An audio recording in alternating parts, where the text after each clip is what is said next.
Coming to you from the city of the weird. Exploring topics from the esoteric and unexplored to dimensions unknown. Shining a light of truth on the darkest corners of our reality. Welcome to the Curious Realm.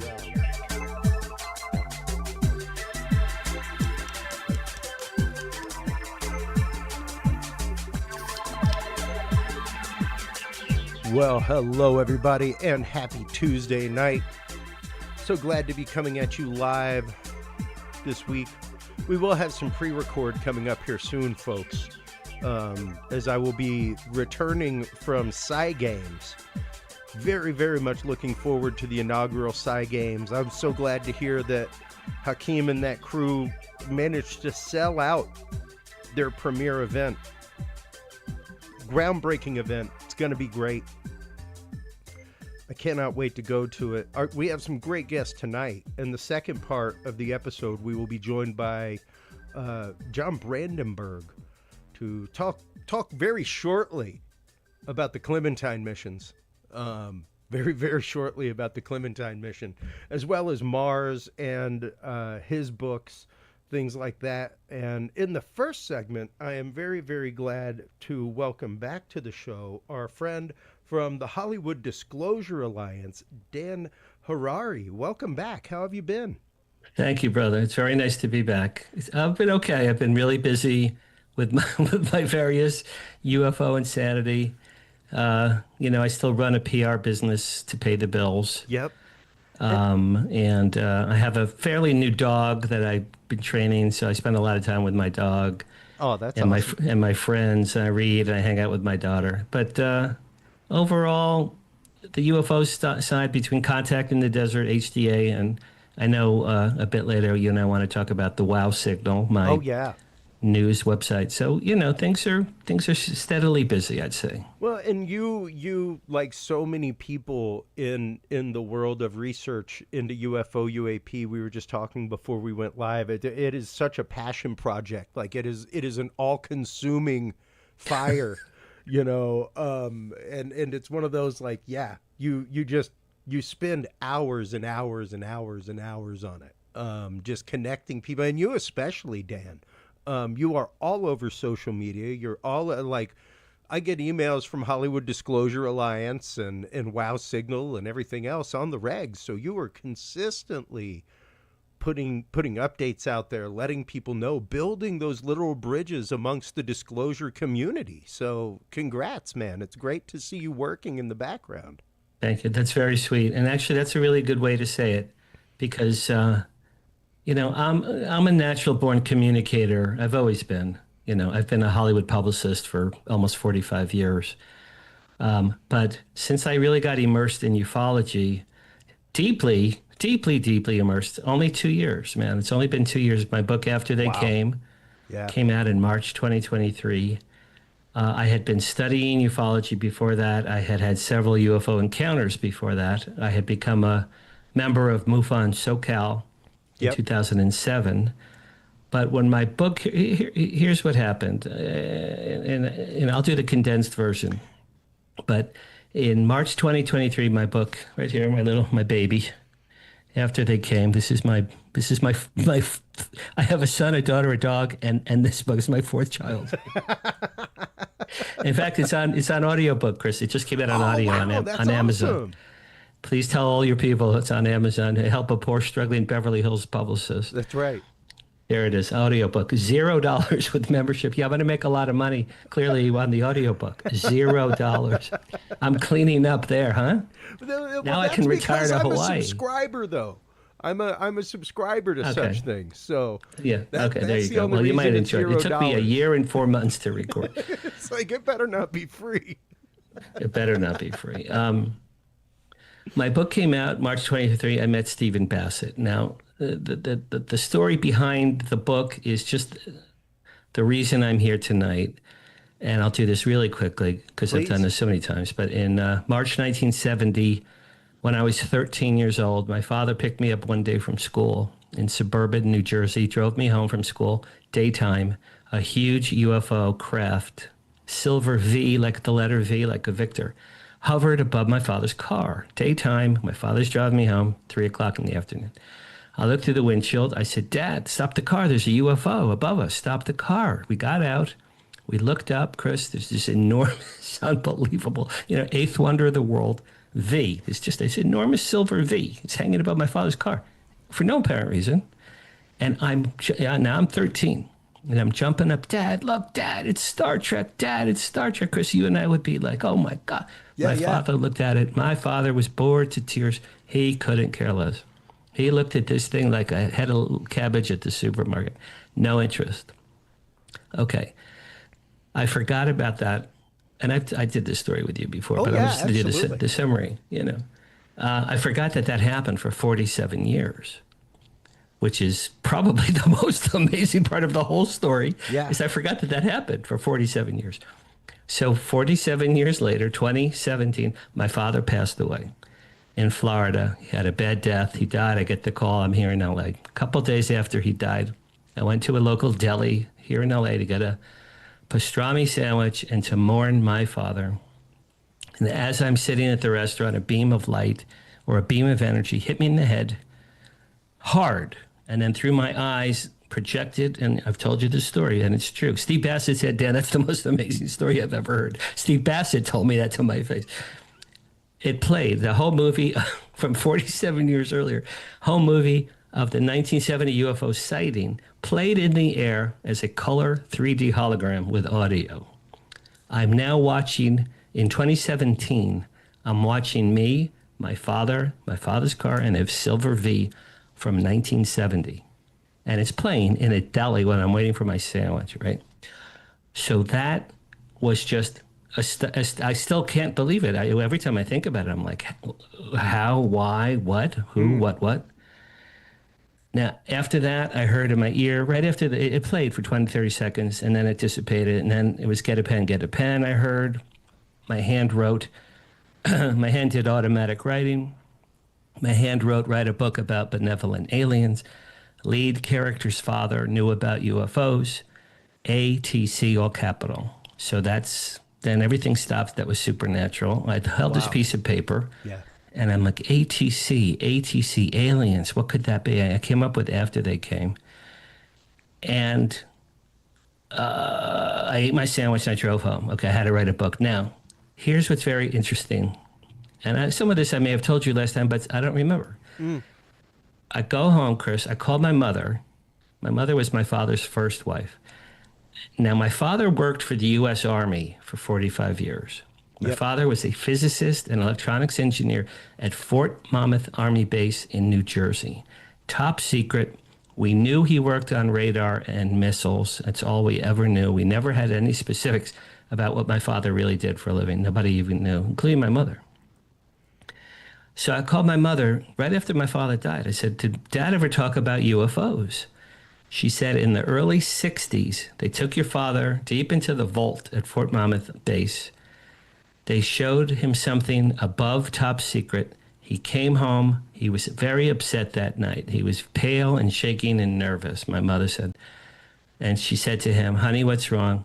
My father said to my mother, I saw something today in the vault at the base. It's above top secret. I could never tell you or anyone as long as I live. Wow.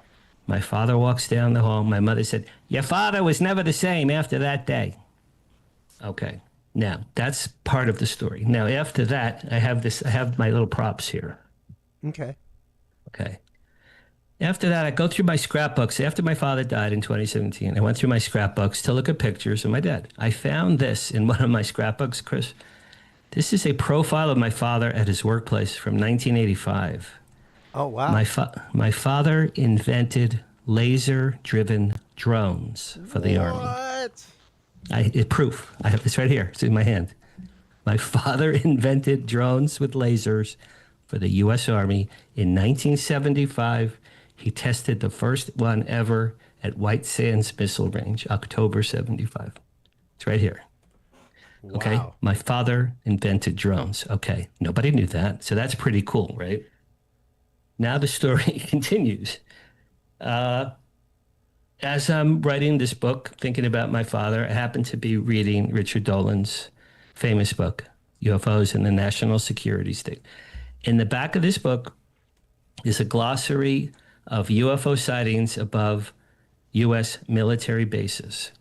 In 1951 and 1952, right when my father started working at Fort Monmouth, there were famous UFO sightings above Fort Monmouth on radar. My father worked in the radar branch. He had to have known about it. Had to. Absolutely had to have known about it. Yeah. Okay. Now, moving on. I just read this book a month ago. This is the history of Fort Monmouth where my father worked. These people, including my father, but starting in the 20s and the 30s, they invented radar, walkie-talkies, FM radio, night vision, ground-to-air radio, weather and TV satellites, drones, and hundreds of things they invented where my dad worked. And see, this is the U.S. Army's House of Magic. So where my dad worked was like, it was like the geniuses of American scientists were creating FM, think about just alone, FM radio, just alone FM radio. Yeah. How about that? Okay. Yeah. Okay, so that's that. Next part of the story is, in 2023, Stephen Greer did a press conference on TV from the Washington Press Club. Yep.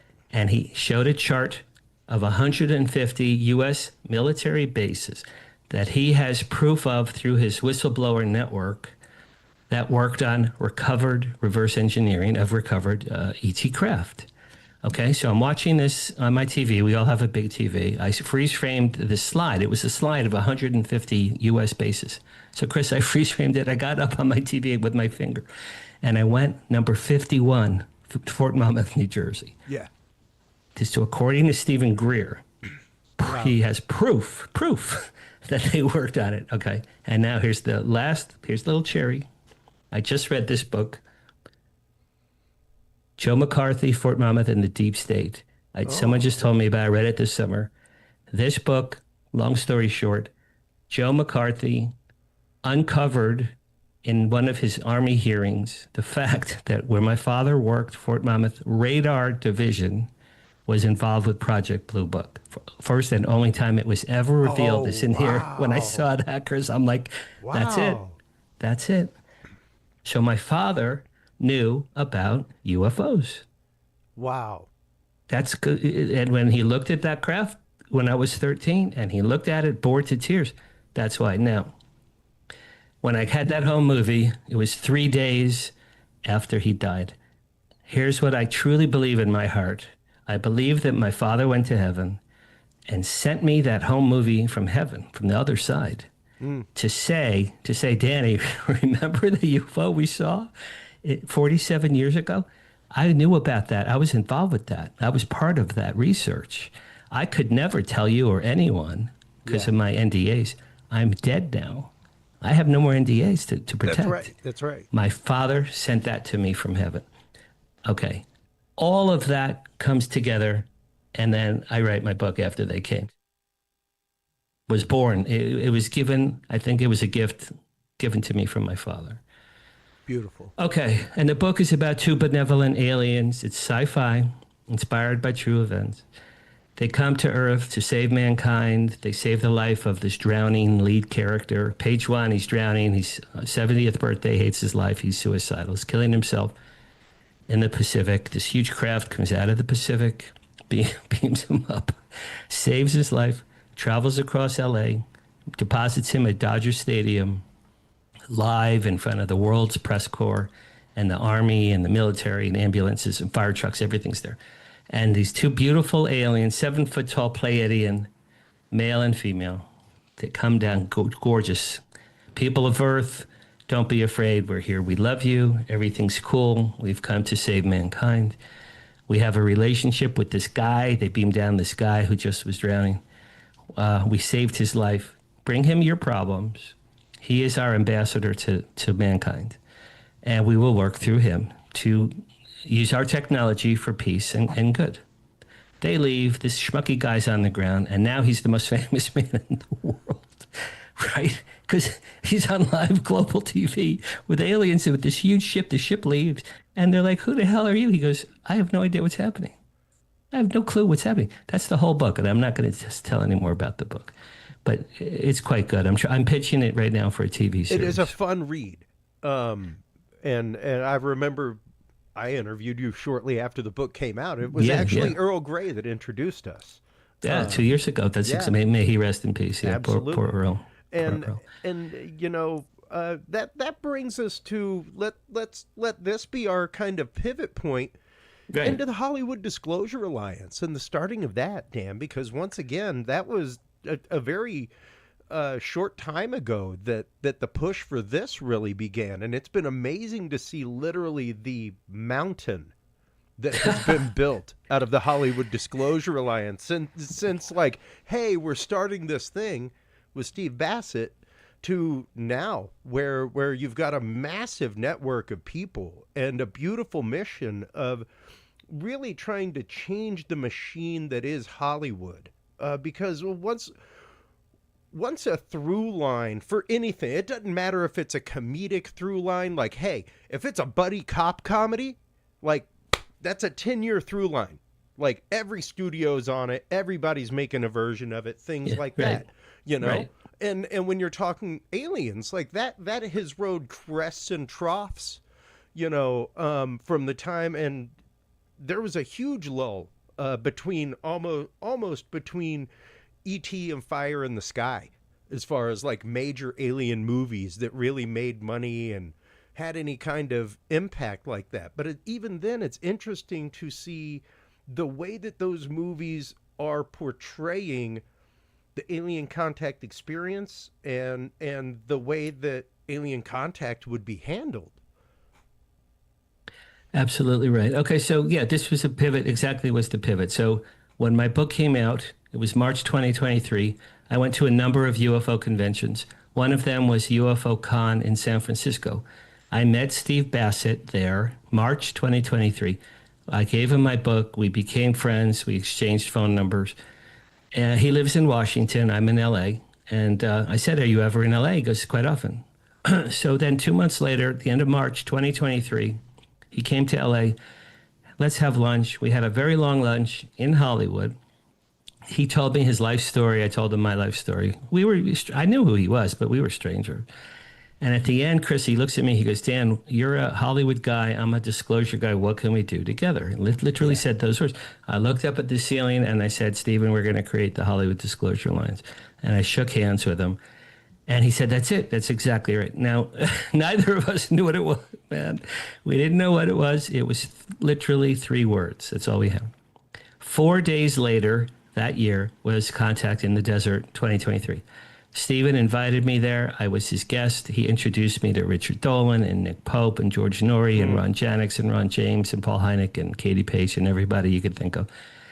And we were telling everyone we're going to create the Hollywood Disclosure Alliance. The first person literally that we told, Chris, was George Norrie. He put his hand on my shoulder. I'd never met him before. He goes, Danny, I want to be your first member. I go, George, you're the first member. Nick Pope was the second member. Richard Dolan, I think, was the third. So, so at the end of that contact, Chris, we had 3 words. Hollywood Disclosure has 3 words, and we had every major UFO researcher in the world. We had no logo, no website, no mission statement, no business plan. We had nothing. That's all we had.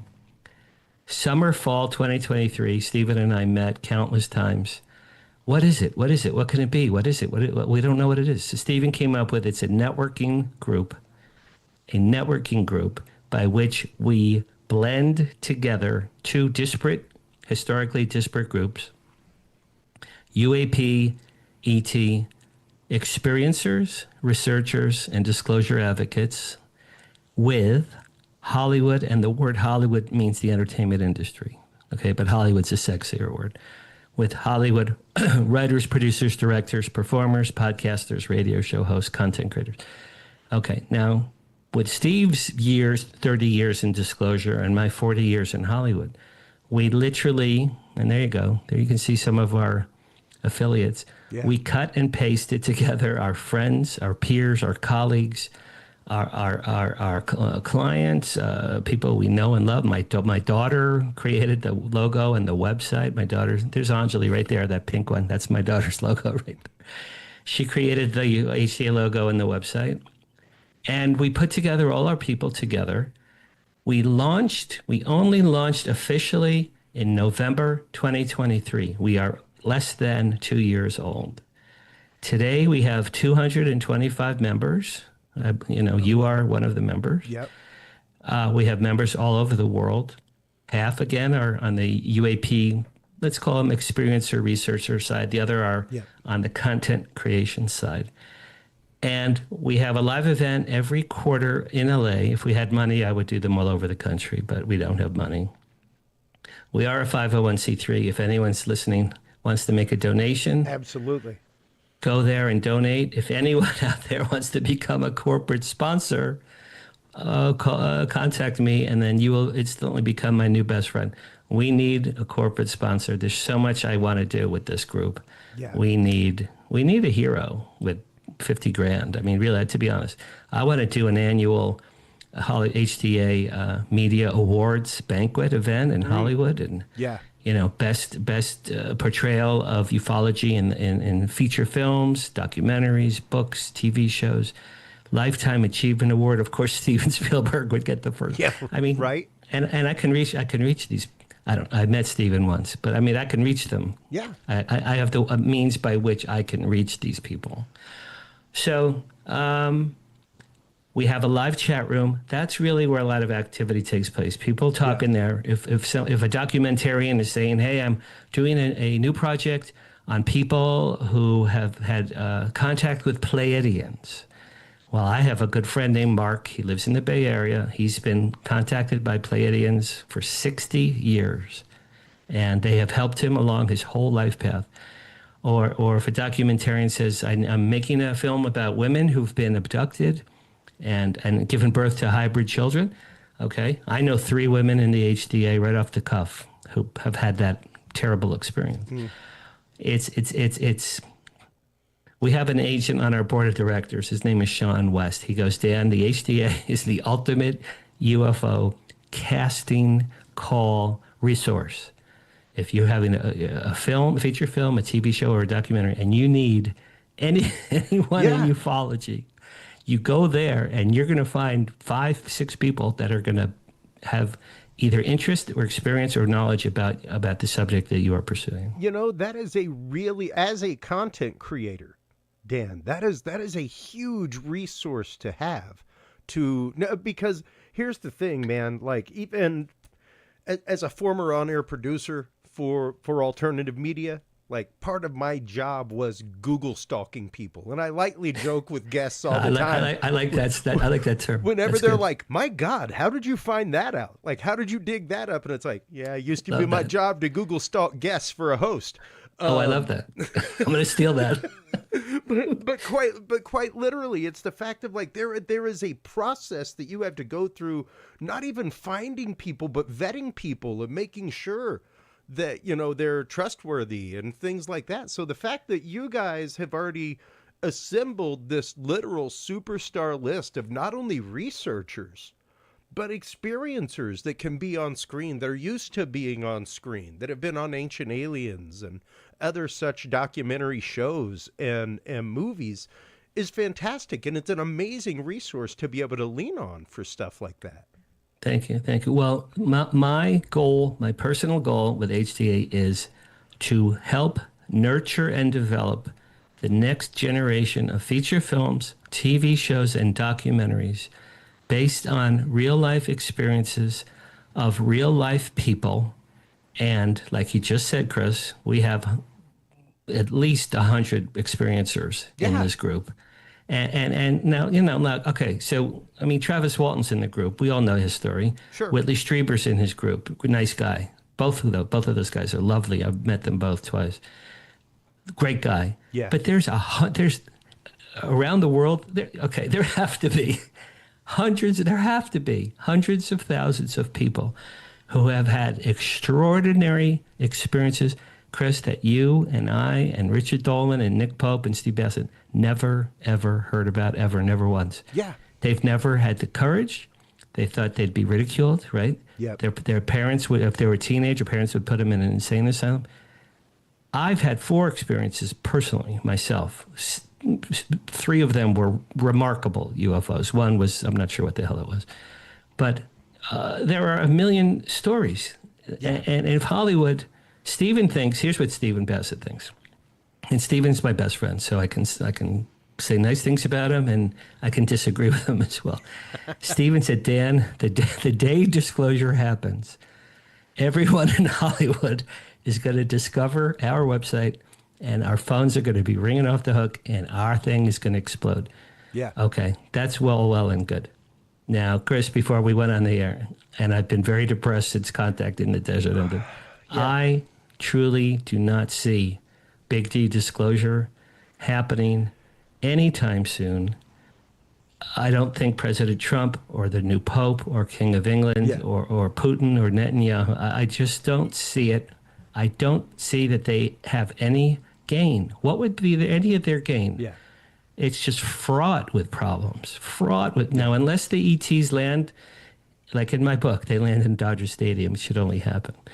But unless they do that, what gain do they have? You know, like think of all the lawsuits and all the legal things, and how come you didn't tell us and you've been lying? It's just fraught. There's no gain for any world leader.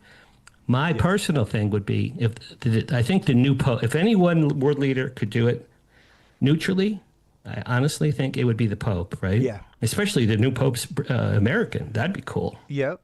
And, it's interesting that you bring that up, because all of a year and a half ago, there was the large NASA panel that was done where they actively brought in like 12 theologians to talk about, like, and literally that Brookings Institute way of, if we have this larger discussion, what does that do to things?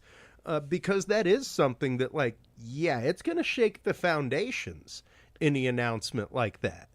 You know? My God! Well, Danny Sheehan's New Paradigm Institute is working. That's what they're all about. They're like, this is just going to blow. It's going to blow everyone's mind. I mean, look, Chris, even you and I mean, we know this is real. We've known this is real. I've known it for years. You have known it for years. Yeah. But if Trump went on TV tomorrow and said, "Look, it's time. Here's what we know," and they said things that we had never heard about, like they gave us free energy in the 50s, but our military doesn't want it out because it could be used for bombs or something. There's so much. It's such a huge subject. That's why this is so fascinating. Lately, I've been telling people I'm a 20-year student. I'm a 20-year student of ufology. I've been studying this intensely for 20 years. Here's ufology. Wait, I'll do it with my hands here. Here's ufology. Here's all the knowledge in the world of ufology. Here's how much I know. Yeah. I know this much. It's literally like the visible spectrum versus the actual spectrum. That's exactly. It's like I got three nanometers of knowledge. I know the head of a pencil tip, Christopher. Absolutely. That's what I know. And then Richard Dolan, right, knows this, right? And people like that.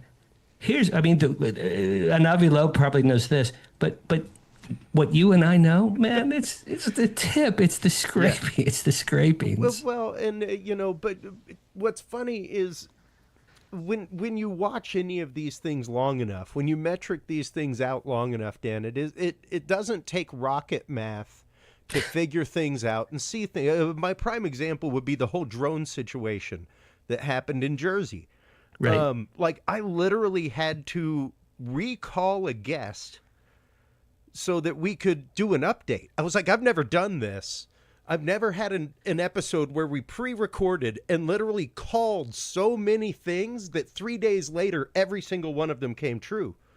Where it was like, oh, we just saw them talking about, how, like they just had the big UFO hearing. And they were saying that, these things were appearing over sensitive areas. Well, why aren't we having a bigger conversation? Well, because it would point out a gaping hole in our ability to detect these platforms over sensitive areas. Then suddenly there's drones over sensitive areas that we can't detect and do things with that are popping up everywhere. And it's like, guaranteed next, they're going to have a funding hearing about how do we get funding to find out about the drones. And that's what happened. Like, it plays out like literally like a Hollywood script. Like it is formulaic as watching Law and Order, where it's like the only thing that's missing is bump. That's great. That's hilarious. Well, let me ask you this: do you know Steve Bassett's theory about drones? Because it went viral. I heard part of it. Please Okay. enlighten our Okay. audience. All right. I believe, and Danny Sheehan believed that what Stephen came up with was correct. We all know the the huge drone flap, right? It was late last year, early this year. My mother lives in New Jersey. She goes, Danny, there's drones. There's drones. Well, should I be afraid? I go, Mom, you're 90 in a wheelchair. I don't think the drones. They're not coming for you. I don't think the drones are coming for you, Mom. I think you'll be okay. Okay. I love doing. My mother goes, you use me for comedy, don't you? I go, Mom, you're comedy gold. That's You're right. comedy That's gold. right. And then my mother's famous line, Danny, it's enough already with the aliens. It's enough already. That's my favorite one. Enough already. I've gotten, Chris, I get big laughs with that. Okay, so there were all kinds of things in the skies above the East Coast. Yeah. Many, many, many of them were big white orbs. White orbs. Okay, a white orb is not a drone. Yeah. A white orb that's lit up is not a Chinese weather balloon. It's not a drone. So according to Steve Bassett, who's been studying this every second of his life at literally 30 years, he said the U.S. military realized there was a major ET/NHI flap. It's called a flap. And as soon as they did, they said, we can't have the world know that ETs are here. So the U.S. military sent up hundreds and hundreds of U.S. military man-made drones. Side note, my father invented drones. I wonder what my father would have thought if he was alive today. Call back. Dad, you know those drones? Those are your drones, Dad. Yeah. I wonder what he would have said.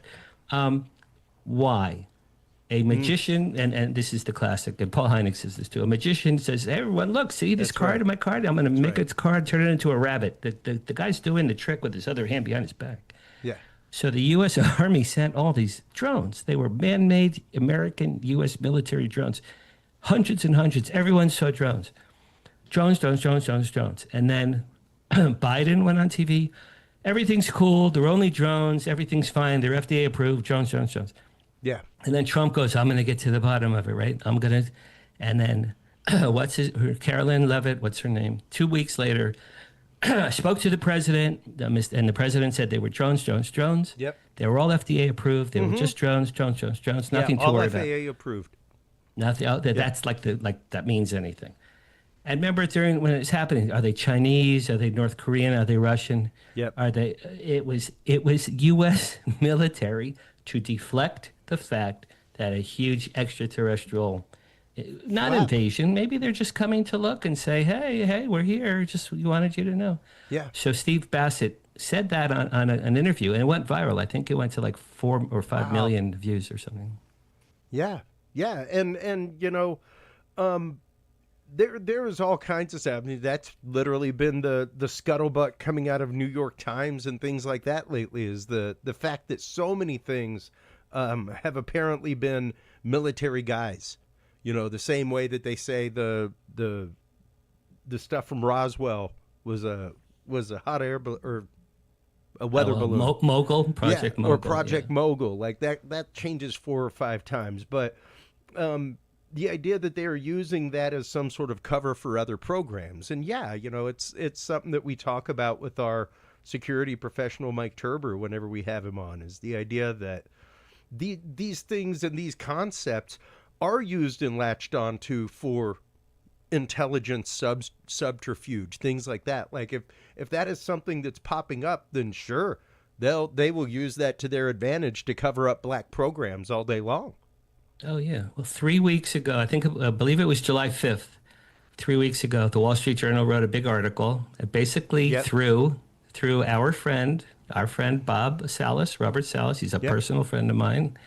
Threw him under the bus and said, because Bob Salas was at Malmstrom Air Force Base in Montana, 1967 March. He's like, 20 stories underground, whatever it is. Yeah. He and his partner are overseeing 10 nuclear missiles in March 67, and he gets a call from above from the security Army guys that are watching the facility on the ground up above. And Captain Sal's, there's a huge red-orange craft. There's an orb, a huge red-orange orb craft light hovering above the base. It's enormous. What should we do? Yeah. Well, what poor Bob Salas, what the hell's he supposed to say, right? Yeah. He goes, I don't know. I don't know. Okay, keep me posted. So this guy kept calling him and calling him and calling him. Finally, the thing left. And then the next day, Bob Salas told me to my face, he said, they brought everyone back the next day. They all went in a big room, and everyone who was there the night before, and they all had to sign all kinds of disclosures. We will never tell anyone about this event, including our wives. Yeah. That was 1967. 30 years later, 97, Bob Salas, a hero, brave man. My father never was brave. Think about my dad. He was not brave. He never came out to discuss this topic. I wish he had. But Bob Salas said, look, this happened. This really happened. So in the Wall Street Journal 3 weeks ago, it says that the Army was testing some kind of fakakta electromagnetic light on a huge platform, and it was a bright orange light, and they were shining it at the facility to see if it would affect the missiles. And Bob Salas wrote back and he said, that's BS. That is not remotely true. And here's all my proof that happened. So if they take someone like Bob Salas, right, and throw him under the bus. So your point, Chris, the obfuscation, there is no end, man. It doesn't end. Well, and, that brings up a hugely important point that we did a whole episode with our good friend Earl Grey about the Linda Napolitano documentary. There have been numerous documentaries and things like that have come out over the last year or so that have really, I think, divisively tried to put a wedge into community. I don't know. I don't know that one. I don't know that one. That is the one about the Brooklyn Bridge abduction. Oh yeah. That rang into a lawsuit from. Oh right. Okay, Peter Robbins I know what you're talking. Yes, I know. All right.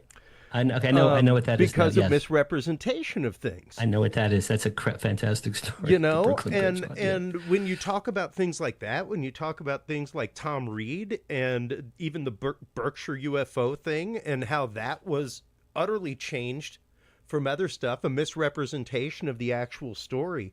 It's fascinating when you start diving into those little wedges that are put into the community that actively make experiencers maybe not want to come forward with their story because they'd be called crazy later. Stuff like that. We're in 2025. You would think at this point, more would be known, right? I've become pretty good friends with Paul Hynek, and Paul. You've interviewed Paul Hynek, I'm sure. I have not yet. I have not. You got to get Paul. I had a chance to meet him at MUFON Symposium Denver. And he was crazy busy with things and never had a chance to come on the show. But yes, I need to reach out to him. Send me an email and I'll do an email intro for you. I will. That'd be great. So he did 2.5 hours with Chris Ramsey a few weeks ago. I met Chris Ramsey at Contact, nice guy. I said, I really enjoy your program. And Paul went into great detail about how his father, Dr. J. Allen Hynek, when he was enlisted by the Air Force to be the science advisor for Blue Book, he had no opinion about UFOs. Yeah. He didn't think about them. He didn't think it was real. He's like, yeah, okay, fine, I'll just do whatever. And for years and years, he's like, okay, clouds, geese, weather inversions, reflections. Okay. But then, and then we all know this, the famous swamp gas incident, 1965, when he knew, because his bosses at the Air Force said, Dr. Allen Hynek, you can't tell the world this was a UFO. He had to tell a packed press conference it was swamp gas.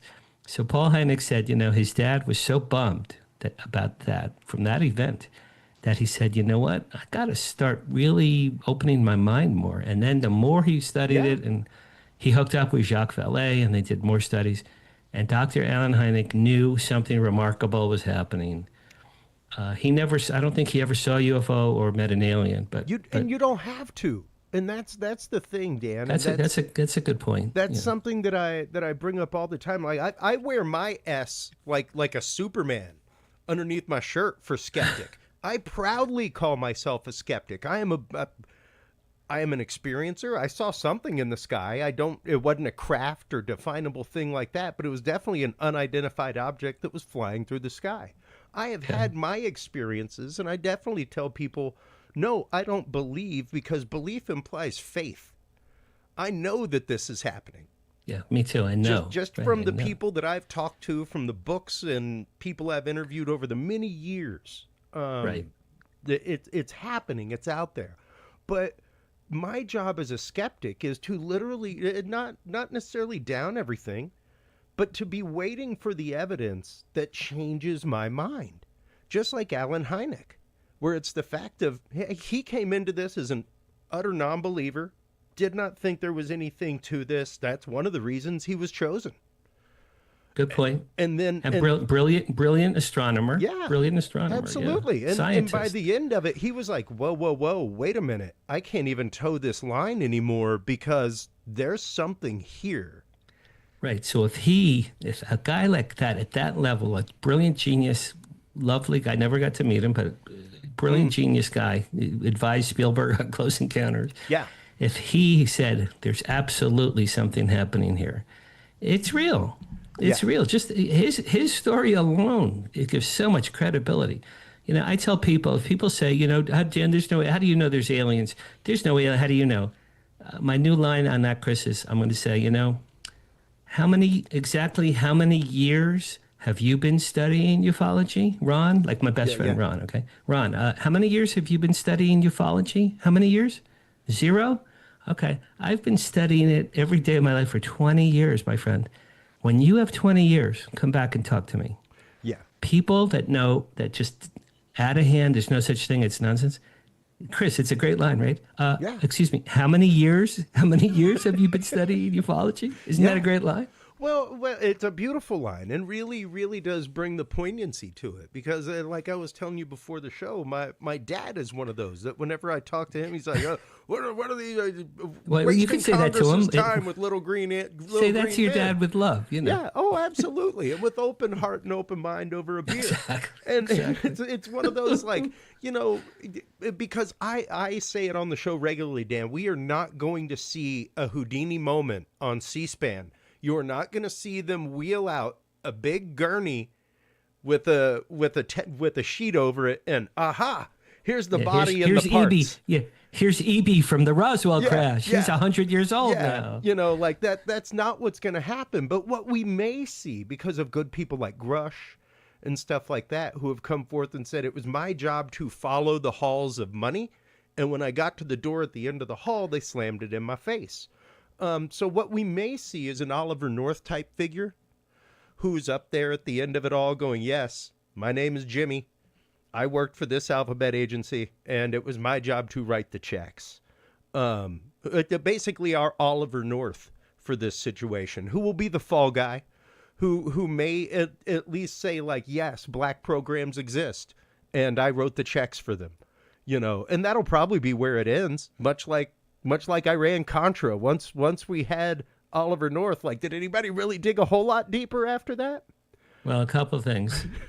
David Grush and Lou Elizondo had to get DOD approval for every word that they said. And Absolutely. They did. So they had to get approval, and that's number one. That's right. Number two, Stephen Greer and Danny Sheehan, I believe independently, although they worked together for many, many years, but now independently, Danny Sheehan and Stephen Greer have probably collectively over, I'm guessing, but I'm sure it's over 200, 250 whistleblowers lined up, ready to testify, including Bob Salas, who wants to testify. Bob Salas is 84 years old. God bless him. Yeah. How much, you know, they should do it before he passes away, you know. But everyone's waiting for the UAP Disclosure Act to hopefully pass through Congress. If that gets passed, and Danny Sheehan and Steve Bassett have been, and Chuck Schumer and Mike Rounds, they're working on it for years now. If that gets passed, in theory, any major whistleblower can come forward and say, I have home movies of me with aliens in my basement. I dissect, I work with aliens. They gave me the cure for cancer. You know, what could come out is incredible. But it doesn't mean that these people are still not going to be discredited, absolutely, or assassinated, or jailed, right? Whoever Yeah. My it's not a joke, but my theory is whoever the descendants of Majestic 12, we all know Majestic 12 was a real thing. Okay, there was 12 guys. Yeah. Okay, so then 20 years later, it was probably their sons, and then 20 years later, it was their sons, and then now it's their grandsons and great. Whoever that is now today, whoever holds that, it's like on the X-Files, they had all those guys, the Smoking Man and all them, the 12 men who knew everything. You know, whoever is controlling that information, they still don't. They're never ever going to want to give up that power. No, absolutely not. Absolutely not. And there's no. I don't think that there's a point of monetization that could be hit that would make them want to give up that power. You know what I mean? Power. It's power pure. It's pure and simple. You could McDonaldize the technology, and I don't think it would be enough money for them to let it be known. Well, it would end the oil age. Oh, yeah. It would end nuclear. It ends religion and history as we know it, and politics and money and oil, energy. It affects every single thing. It changes every single thing. And what really changes that for the second pivot of the show, Dan, is the way that those things are announced, the way that these things come to be, and that is what I love is your new effort with Wow Signal News. Thank you. The fact that you are helping researchers, people who are getting their research out there, their books out there, their movies out there, other amazing announcements in this stuff. That's what Wow Signal is all about. You are literally helping people put out press releases for this kind of stuff. So tell us a little bit about that and how this works into the world of Big D disclosure that we're talking about. Okay, thank you very much for the plug. I appreciate it. So when Stephen and I created HDA 2 years ago, I said, Stephen, you know, because I've been a publicist for a long time, and a publicist works with media. So I said, Steve, where do people like you go? Where do ufologists go? Where do global ufologists go? What media resource? What website? What newspaper, magazine? Where do you go to get your news? He goes, there isn't one such thing. There just isn't such a thing. So, Chris, for 2 years, I had in my head that it was going to fall to me to create the destination. So I came up with the wowsignal.news, which is what you're showing now. Thank you. The wowsignal.news. Every Monday. So what you're looking at now is from yesterday. Every Monday, I put up new news up there. We get press releases, photos, cartoons, videos, guest articles, byline opinion papers from all over the world. We launched in mid-March. My daughter, again, created the logo and the website. My daughter's brilliant. And it was set up so that people with with news, researchers, experiencers, filmmakers, like you said, man, authors, lecturers. I ran every press release for Contact in the Desert. Yep. I also happen to be the publicist for Contact in the Desert. But so it was incestuous there. But you know, Nick Pope has sent me information, and Danny Sheehan, and Britt Elders, and my brother Steve Bassett. I mean, I get Ron James from MUFON. We're blessed by MUFON. We are. MUFON blessed us after we were up for 3 months, and they now send out our news for us as well. Yep. We have media partners. We promote their news. They promote our website and our newsletter. Every Thursday, a newsletter goes out based on the news of the week. And now, ideally, and I told you this earlier, ideally, I set it up to make money because you can post the press release, and then there are different distribution options. Yeah. Up there it says pricing. It says post your press release, and then there's a thing that says pricing. So that explains how it works. You can put in a press release. I approve it. If it's approved, I'll ask you how much money you could spend. And Chris, the sad thing is people say, oh, Dan, I don't have any money. I don't have any money. Yeah. But then the publisher, editor in me goes, okay, so I read it anyway. I shouldn't tell you people that on the air, but because I love getting good news. I'm not going to not run news because someone can't afford it. Well, you know, and it's something, it begs to be known. This is something that I try to explain to everybody as I'm in paranormal circles, remote viewing circles, cryptozoology circles, things like that. Most people do not realize how many researchers out there have full-time jobs. Like this is not what they do 24/7. Nobody is scribbing them a check to go out to Göbekli Tepe 3 times a year and do their research. Unless you're working for the History Channel. You know, yeah, and right. even then, like, it's not like they pay you a crazy amount of money for an appearance on Ancient Aliens. Right. You're right. You know, like, you ain't retiring off Ancient Alien money. Unless you're Giorgio. Well, unless you're an executive producer on a show, things like that. Yeah. But quite literally, most people, and this is talking heads that you see on shows, things like that, folks. They run websites, they do all kinds of things to make ends meet so that they can do their fiery passion the same way Dan and I do. Like I told you before the show, Dan, this show vapidly wastes my son's future. And I told you this my efforts killing my Hawaiian retirement. That's right. That's right. But we do it because we love it and because we think that it is important to have the conversation. Because, I mean, that's literally how I end my show, is the idea of without the conversation, humanity doesn't move forward. So are we willing to have that conversation? Are we willing to put it out there? And that's what I love about you, HDA and Wow Signal especially, is that you are really putting it out there with Wow Signal. It is an amazing news conglomerate for this kind of stuff that, once again, really doesn't exist. Well, again, going back to when I went to that deli and had that home movie experience, which was the most, and I've had paranormal things my entire life. That was the cherry. Yeah. I feel, like I said earlier, that my father gave me a message from heaven and said I worked on UFOs, but I have just recently, Chris, I've been realizing that I am so dedicated to moving disclosure forward through the HDA and through the Wow Signal. Why? It's my way. I just realized this recently, man. It's my way of paying tribute to my father. Absolutely. You know?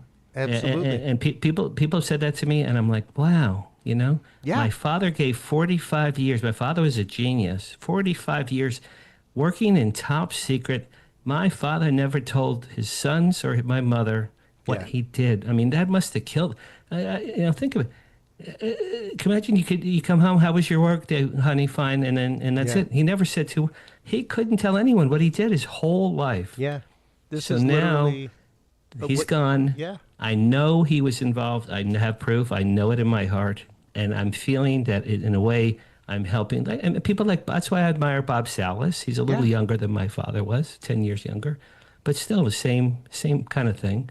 I'm trying to give a voice to people through the media with HDA and through a news outlet, through the Wow Signal. Tell me your stories. I want to share them with the world. So at some point, Chris, there'll be a tipping. I'm very big on we are disclosure, by the way. That's the thing now. We are disclosure. That's right. It's going to be, and if it's not going to be Trump or the Pope or the King, at some point, there'll be enough.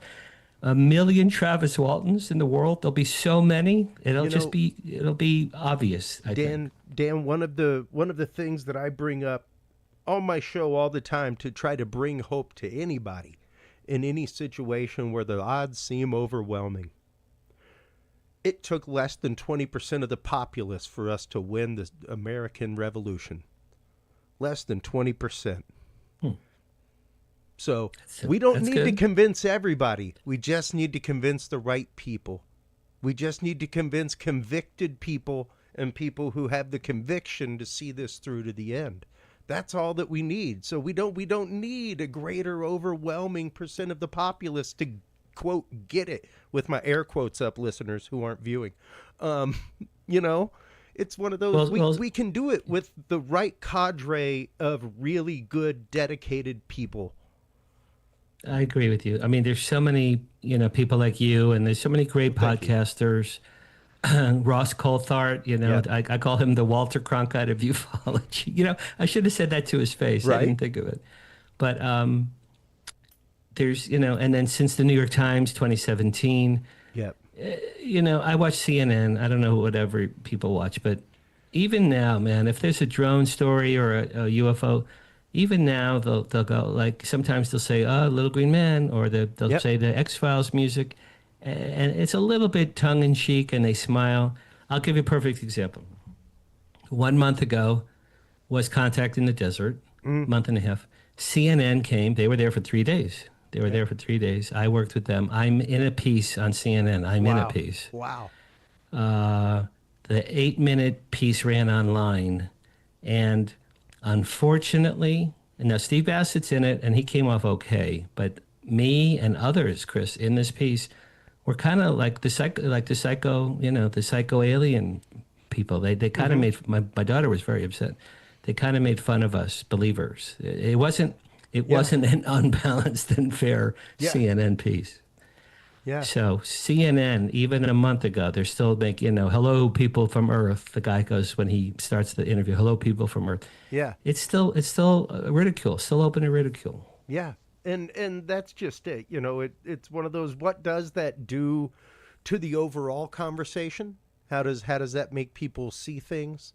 It's very interesting the way that media moves us, Dan. And as somebody who worked in a very dedicated listener base at one point with a host that I worked with, it's amazing to see how the words of somebody can move a mass of people to action, and also to a point of action in the opposite direction, to almost recoil, where it's like, oh yeah, well I want nothing to do with that, or oh yeah, look at that, ha ha, and the example that I bring up regularly, hold on, I'll put this on low, but here it is. That's the example that I still have it as a button on my show.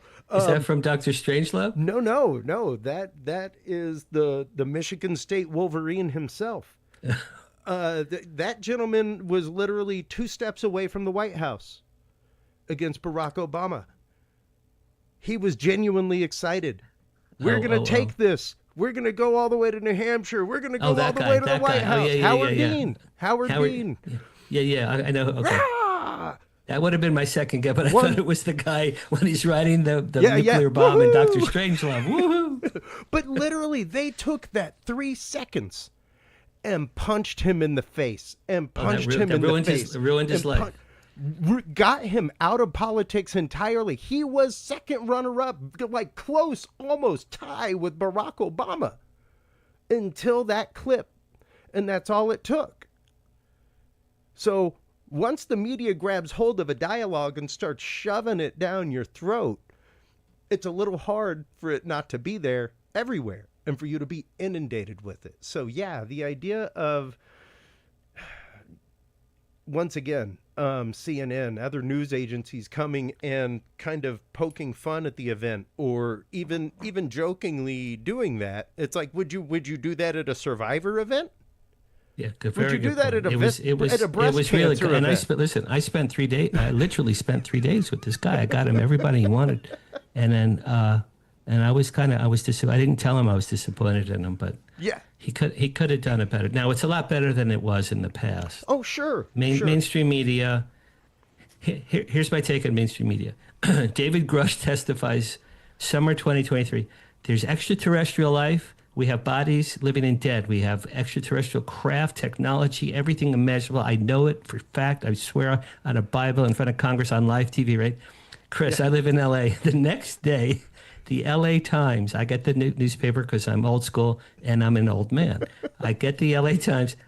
I'm looking, right? Page 19. 3 little paragraphs. Yeah. Oh, an Air Force guy says there's aliens.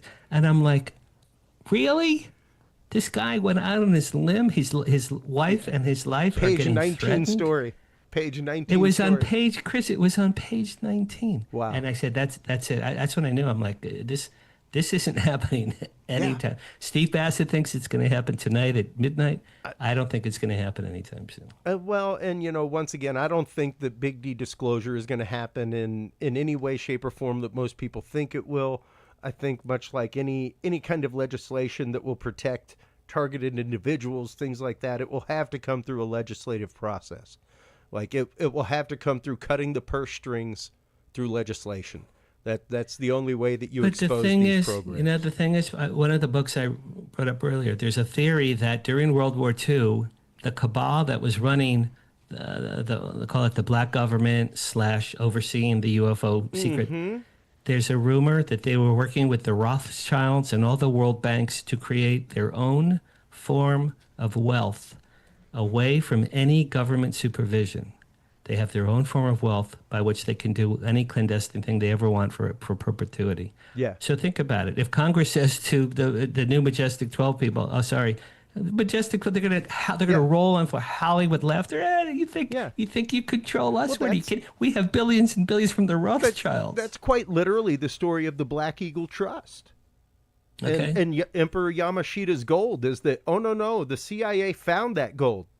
Oh, wow. And, Okay. and they founded the That's Black Eagle Trust, totally, and that is where that they could get, be what runs the real our that is real where they get power. their black money, and everything else is this trove of gold that was found after World War II. I believe you, man. Our power in America is not a president, and it's not Congress. No, it's not. It is an oligarchical elite. It's pretty wild. Dan, I want to thank you so much for coming on. Sure, it's tonight, always man. fun. We man.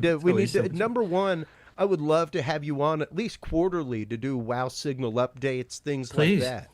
all So yours. let's definitely kick that off with this. All right. And You're going to be a media partner. absolutely, You're going to be a media partner. anytime and always. And Okay. before we let you go, shameless self-promotion time. Let everybody know where they can go to become a partner with WOW Signal News, where they can go to submit to WOW Signal, where they can go to check out the Hollywood Disclosure Alliance, as well as the amazing Hollywood Disclosure Alliance documentary that was just made. Oh, yeah, we didn't get to that. Yeah. Okay. Well, thanks a lot. Everyone, go to HollywoodDisclosureAlliance.org. It gives you our mission statement. All of our members are there, including Chris and myself and Steve Bassett, and a lot of people, Dolan and Pope and Hynek and all the people, Katie Page and Travis Walton, all the people you can think of. Go there. There's a button that says join. So go to HollywoodDisclosureAlliance.org, click join. On the join button, it tells you some steps to go through. I'll get an email, and if you're approved by the board, you will be a member. You'll be on the website. You'll be invited to events and to the live chat room, and you'll get the newsletter. So that's that. The wowsignal.news, the wowsignal.news. If you have a press release, a new book, a film, a TV show, a lecture, an event, if you've had a remarkable experience, I love photos, by the way. So on the wowsignal.news, there's a button that says submit a press release. No, post your press release. Yeah, right there, like Chris just posted. Go there. It'll give you the steps. You fill out a little form.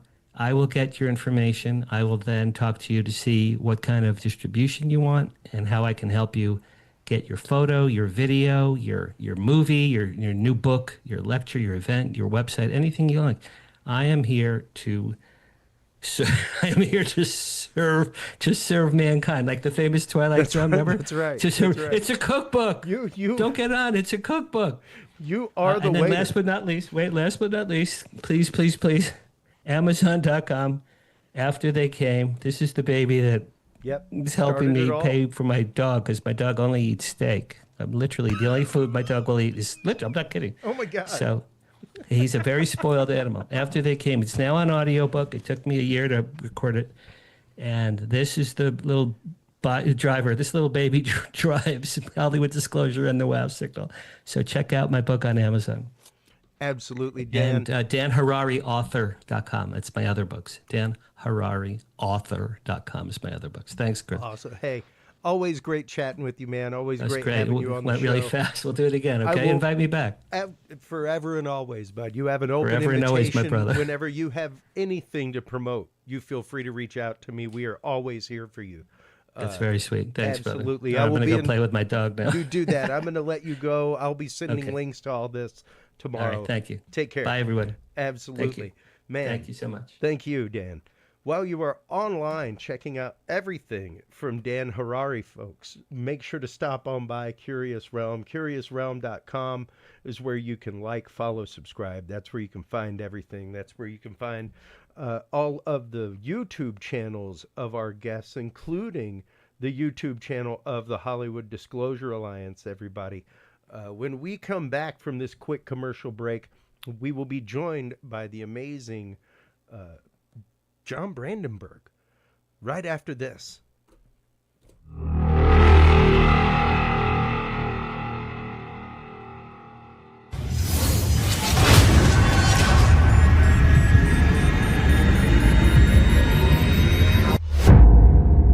The key to good science is good research. At the heart of good research is a good data set. With the field observation and encounter log from Curious Research, you can easily keep track of your investigative information all in one place, making it easier to review cases and readily see comparisons and contrasts between them. Whether out in the woods squatching, in a back room gathering EVPs, or using high-tech gear to track UFO, UAP activity, this easy-to-carry, pocket-sized scientific data log is the perfect companion for any field researcher. You can find your copy of the Curious Research Field Observation and Encounter Log at Amazon.com or visit the official Curious Realm store at curiousrealm.com/store to reserve your copy for yourself, your family, or a mind that you want to open. That website again is curiousrealm.com/store.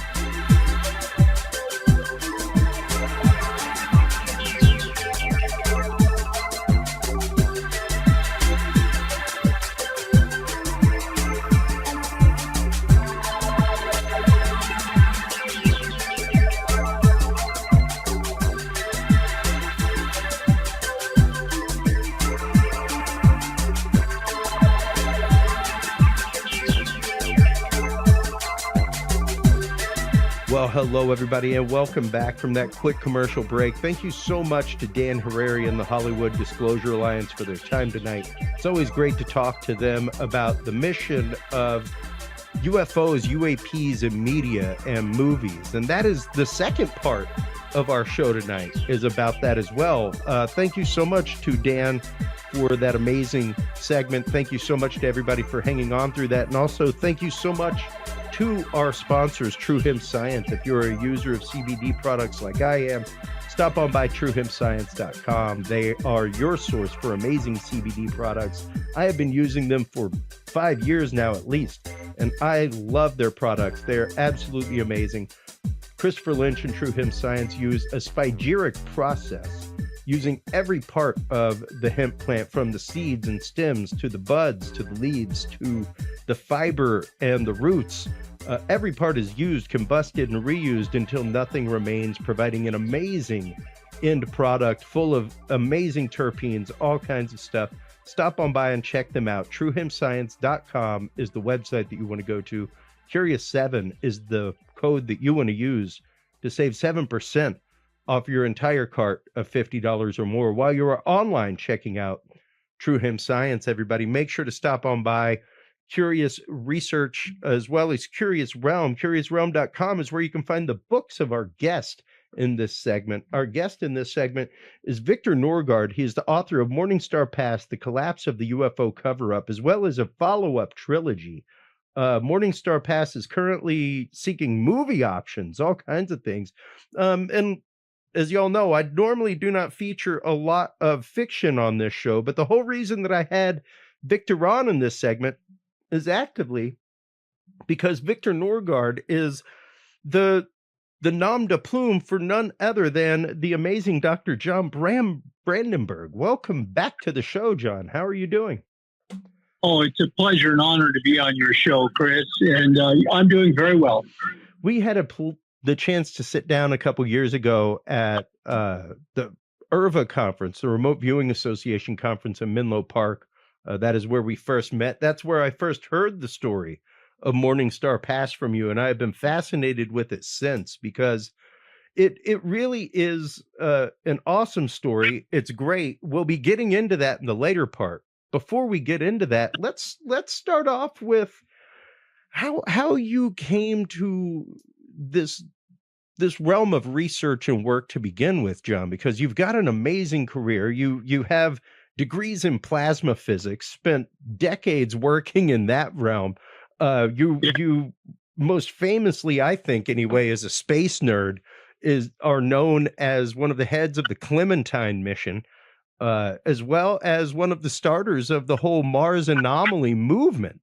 So yeah, like truly, truly honored past in the world of, just astronomy and space and Well, everything. So I've been extremely fortunate, and I will just say,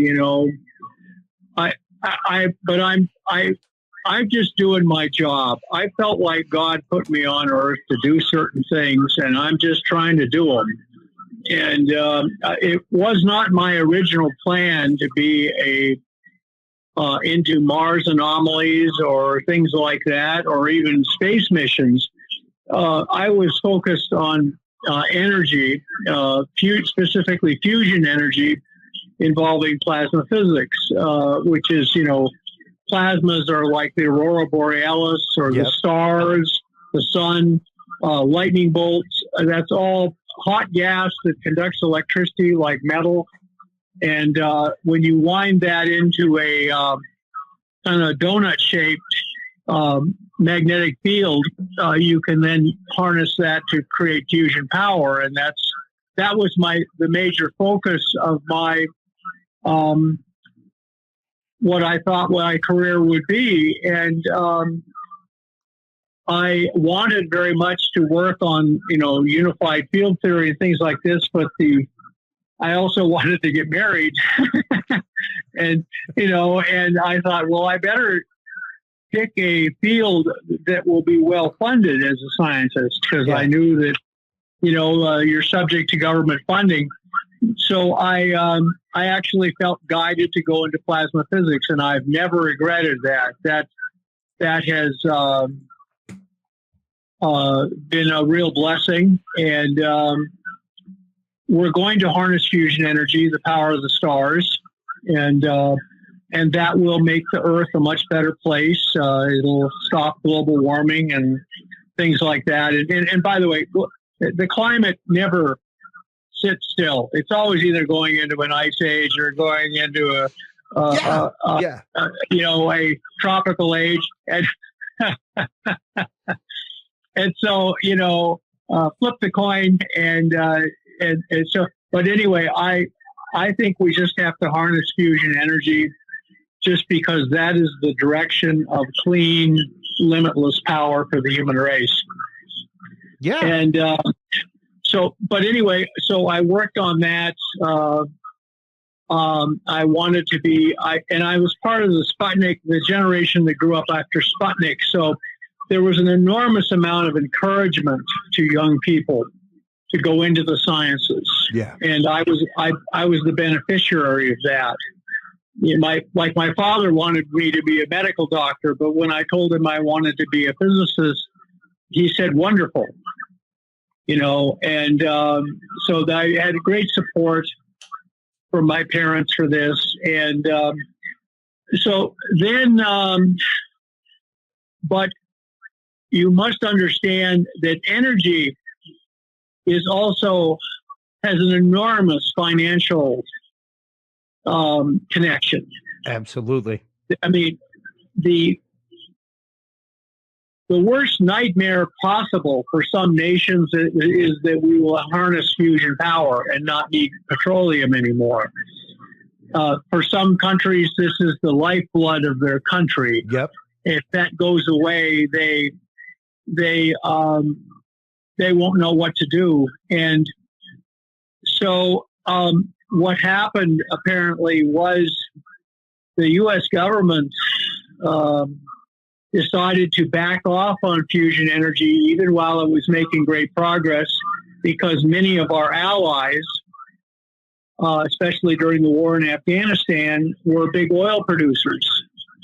So I unfortunately got my PhD in plasma physics to do fusion energy, and then all the funding dried up, and so we found out later there had actually been, or at least the rumor is there was a deal between Washington, D.C. and countries like Saudi Arabia that we would jointly work against the then Soviet Union. And one of the prices would be that we would stop our fusion. research. So, but it can be done, and it will be done. But in the meantime, I ended up having to give up my great dream of harnessing fusion, at least temporarily. And I ended up in Albuquerque, New Mexico, working on directed energy weapons, which also involve a lot of plasma physics. And I went through, there was a great nuclear crisis. It was mostly secret at the time. It came out right after the nuclear winter hypothesis in 1983, and it was called the Able Archer crisis. We were as close to a nuclear war as we were during the Cuban Missile Crisis, and the effect on the laboratory staff was absolutely devastating. All of these people realized that their wives and children were all going to die if there was a nuclear war. And it was kind of, there was this feeling before that, well, I work on nuclear weapons and things like this, or work at a nuclear weapons lab. It's not going to burn me. And, I mean, I heard so many stories from people saying, you know, I used to think if there was going to be a nuclear war, I'd jump in my car, race home, get my wife and kids, and head for the hills. And then they said, but now we're just going to have a set dinner and wait for it to come, figuring that if they survived the nuclear blast and fallout, they would die of cold and hunger in the nuclear winter that would follow. So it was just devastating. Wow. And I was not unaffected by this.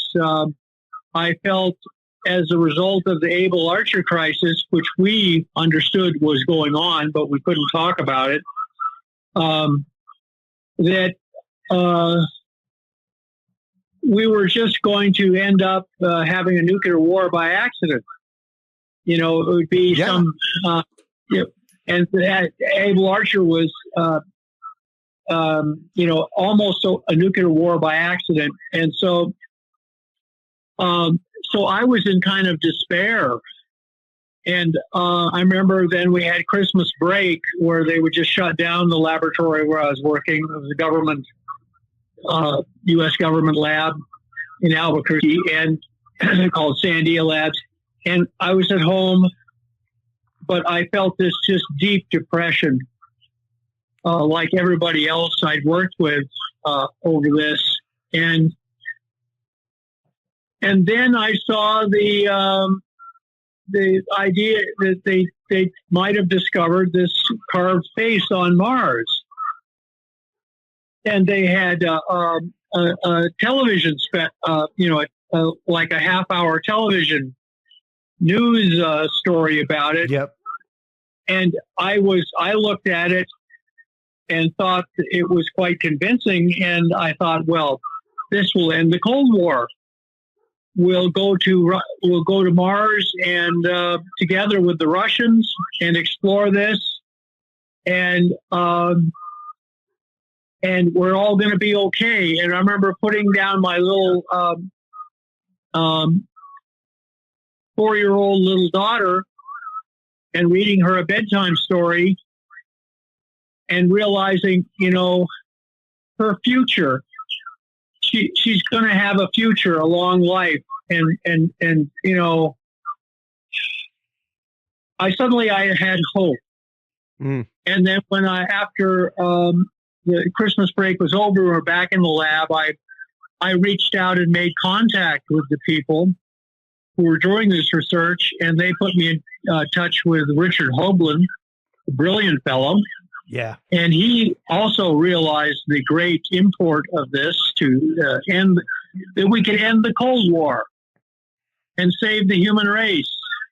And so we got very much involved in investigating this and discovered that everything they found on Mars was real, and we're able to verify it using NASA data, and that there was a dead civilization on Mars. There was a face on Mars, and then 6 miles from that, there was a big 5-sided pyramid. And this was, if you showed pictures of the face and the pyramid in the same camera frame, it was just obvious that this was a dead civilization, and the civilization looked like us.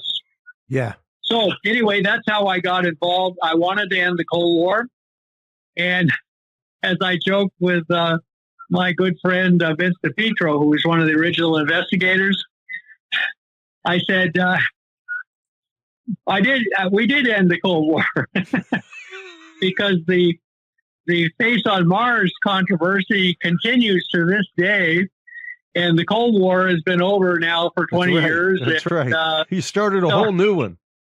We started out. Oh yeah, we find that was 2 wars ago. So anyway, what also happened, interestingly enough, is that I became a space person. As I used my training in plasma physics and just defense-oriented things to become a space cadet. In fact, they called me that at work as a joke, just to be sarcastic with me. And I just said, well, I like space. I like my space. And so we ended up, the Cold War ended, and all of the people who made fun of me for being a space cadet, unfortunately, a lot of them lost their jobs because they had been very oriented toward the kind of nuclear scenarios of the Cold War, whereas I had become a space cadet, which meant in the post-Cold War era, they were doing a lot of space satellite intelligence gathering to make sure that the Cold War remained, that it really ended. So anyway, it all worked out. So it all worked out really well for me that I got involved in this Mars thing. Rather than hurting my career, it actually helped it. Well, and like you're saying, it brought you to the world of space work, which brought you to the world of the Clementine mission and things like that. Much later. I was tabbed to be part of the Clementine mission. I wasn't really in charge. I was a deputy to the mission manager. Like, he was Marshall Dillon and I was Festus. But he gave me a very high compliment. He said, John, you were my Tiger team. I knew if other people could not solve a problem, I could turn it over to you and you would solve it. So I was able to do that, and I saved the entire mission at one point, I'm proud to say. And we made the mission into a spectacular success. And so I became, a very much a space cadet. And so I was very active with the Pentagon and the intelligence agencies involving space, gathering of space information. And at about that time, I also found out that there was a UFO cover-up. And I was dealing with people who I knew were, respected professionals. And they basically confided in me, yes, that we faced an extraterrestrial threat. They viewed it as an extraterrestrial threat whose existence was classified.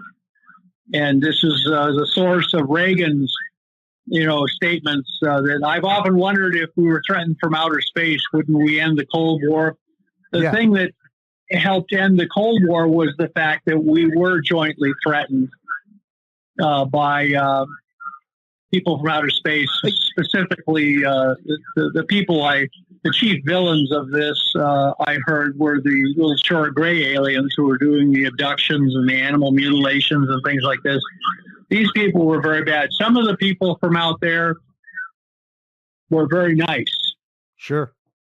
And that was always made clear to me. The universe is a mixture of good and bad. We have some bad people we're dealing with, and they're difficult to deal with. And then we have some good people we're dealing with, and they're helping us. And so I I became quite familiar with the issues, both in the public. One fellow told me, he says, I basically asked him if there was, this extraterrestrial threat for this systems classified, and he said yes. He said the rest you can figure out for yourself. He was a Army colonel whom I deeply respected. He worked at the Pentagon at the Joint Chief of Staff, support groups. And he just said, I can't tell you anymore, but the rest you can figure out for yourself just from what's in the public sphere. And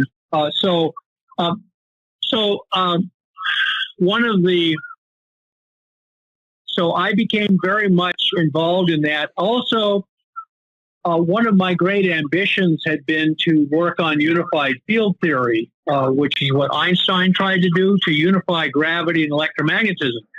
So you could have gravity modification, that you could change gravity with electromagnetism. And so I published a theory on that called I just simply called it the GEM theory, gravity electromagnetism theory. And it was well received, both by the academia who were interested in that, and also by the intelligence agencies. They liked it. So I ended up publishing many articles on that theory, and wrote some books on it.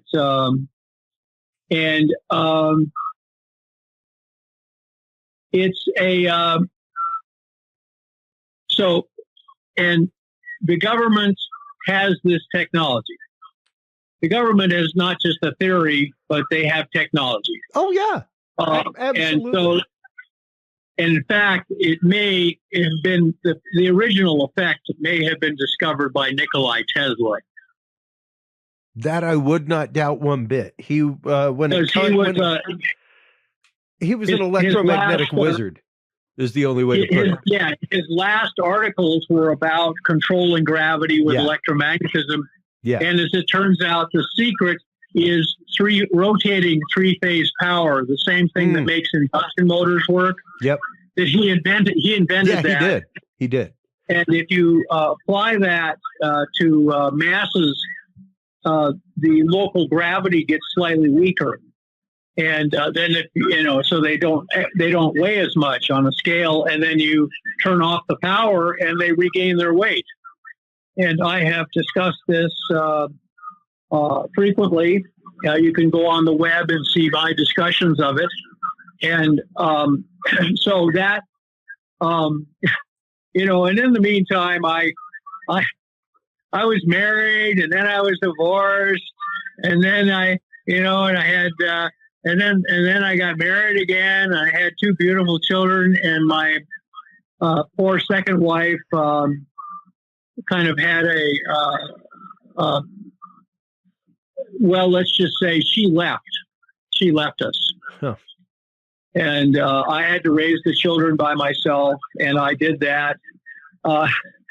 So I was not only investigator and science fiction writer, but also daddy to two small children. And all my children turned out so well. I'm so proud of them. I tell people they're my finest achievements. And God has been most gracious to me. And so now I felt then inspired to write a science fiction novel. I'd always wanted to write a science fiction novel. I had a friend of mine asked me, he said, I've always wanted to write a science fiction novel or a novel of some sort, but I can never seem to do it. And he said, why? How come? What does it take to actually sit down and write a novel? And I told him, I said, Bill, first have something really awful happen to you. That's, In my case, it was, my poor second wife leaving us. She had, I guess, mental health issues, and she just left us. And that was kind of nightmarish to just have that happen, and particularly the run up to that. And then I went through 9/11, which was, I would have nightmares about for years afterwards. Yeah. And so I went through two really deep traumas, one personal and one, as part of my role in the national defense. And so then when I heard that the government had actually had secret groups that were signing secret agreements with alien groups, which was a complete breach of the Constitution, I really felt inspired to write a novel about what would happen if that whole situation came unraveled. And so I wrote the novel, and in it, these two, of course, they're very glamorous news anchors one's blonde and one's Asian, and they're both news anchors for a news network, and they started getting leaked documents from the U.S. government, and so they and parts of the UFO cover-up are simultaneously realizing that the people at the very top of the UFO cover-up seem to have gone crazy. I mean, what is they've gone from studying the aliens to working for them. But since it's completely secret, compartmentalized, nobody knows this unless they're part of this group. So anyway, and I will also mention, by the way, that my role on the Clementine, I would love to go into more details on that, but I was scolded when I talked about it on a television show. What they'd done is they edited some of my comments to make them sound very provocative about investigating the moon. Well, so I have been told. This one fellow told me, who I used to work with on that project, said he after biting my head off over the phone because I was a part of this television special. Sure. He said, John, he said, you can talk about Mars all you like, just don't talk about the moon. Leave the moon. And you know what's funny? What's funny is that I have said for years, even before I started this show, when people would bring up we never went to the moon, this and that, I would say, oh no, make no mistake, we went. We were just invited not to return. Apparently so. by the people who were there. We were just. I don't know. Well, I don't know the details, and I've been told. And once again, details I know I'm not supposed to talk about. I want you to go no further with that. However, I'm going to pop something up on screen, and once again, Dr. Brandenberg did not say this. I am saying this. And this is what is out there. So, if you'd like to look up the Clementine spacecraft, everybody, you can see the fact that it was actively a joint project between the Ballistic Missile Defense Organization and the Strategic Defense Initiative Organization and NASA.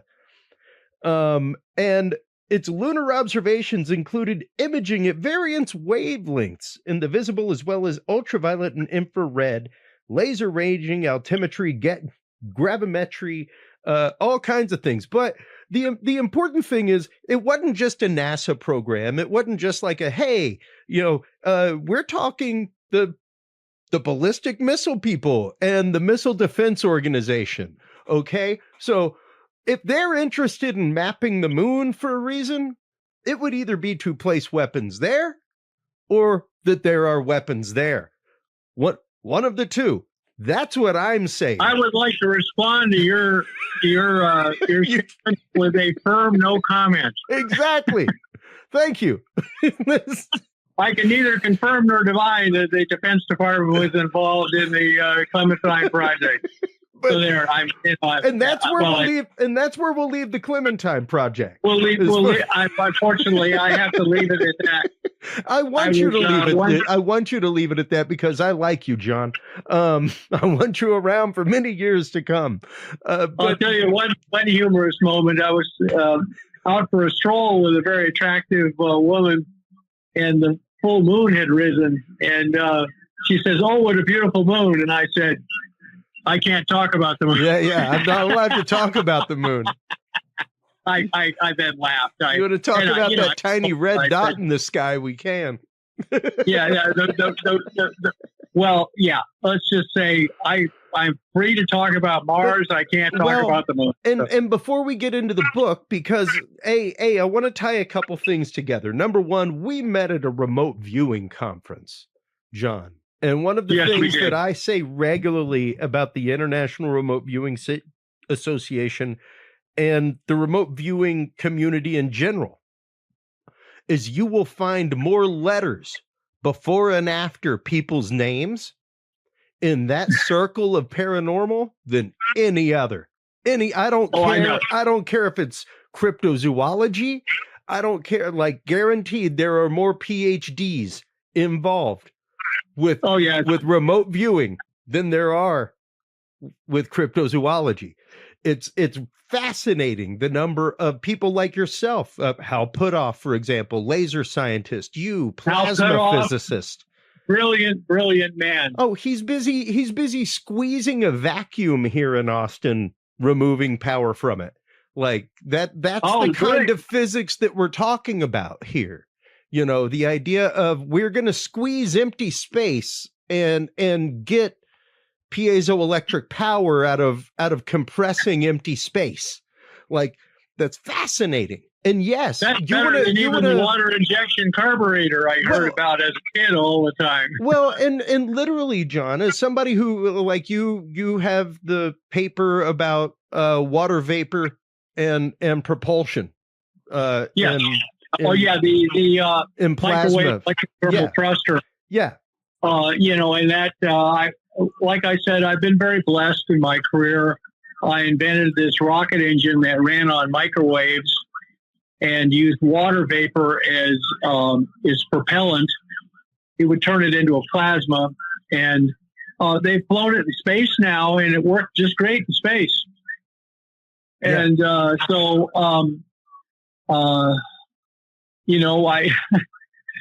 I had a patent on it in my name, but the patent lapsed. So, but I did end up working for them to help them develop that satellite, and made some money that way. But then it was like, Brandenberg who? Well, and when I met you once again at a remote viewing conference, it has always fascinated me the number of extreme science heads and extreme science people like you who are into exotic sciences, things like that. And I think the main reason is because you, much like Hal Puthoff, things like that, when you're talking plasmas and excitation of energy, things like that, you are talking about literally the way that things vibrate in the real world. And you eventually come to realize that, yes, there are numerous dimensions directly around us, and they're only separated by a vibrational veil. That's the only thing that's separating us. Like the only thing. It's like like FM stations. Yeah. There's all these different frequencies where there's information, and you just have to know where to look. And we're constantly listening to one station, basically. Yeah. But the human race is inherently what you call psychic. Oh, sure. That's one of the things you must understand about the human race. Everything from people know when somebody's watching them. Yep. And you can imagine the fitness for survival. If you know when people are watching you, possible enemies, just imagine that how much that enhances survival. Yeah. And so, but it goes much beyond that. The human race is psychic. That's one of the reasons, apparently, we are of such interest to our surrounding neighbors in the stars. We have an extraordinary amount of talent, apparently. They're very talented themselves, but Well, we're going to be fine. By the way, I will say that I believe with all my heart that we're going through a transition of, realizing the main portion of the human race, realizing we're not alone in the universe. yep.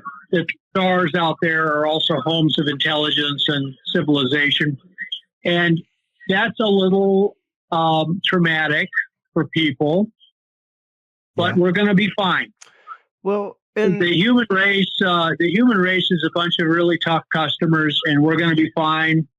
And eventually, we will absolutely prosper in this new universe. Our future will look like Star Trek.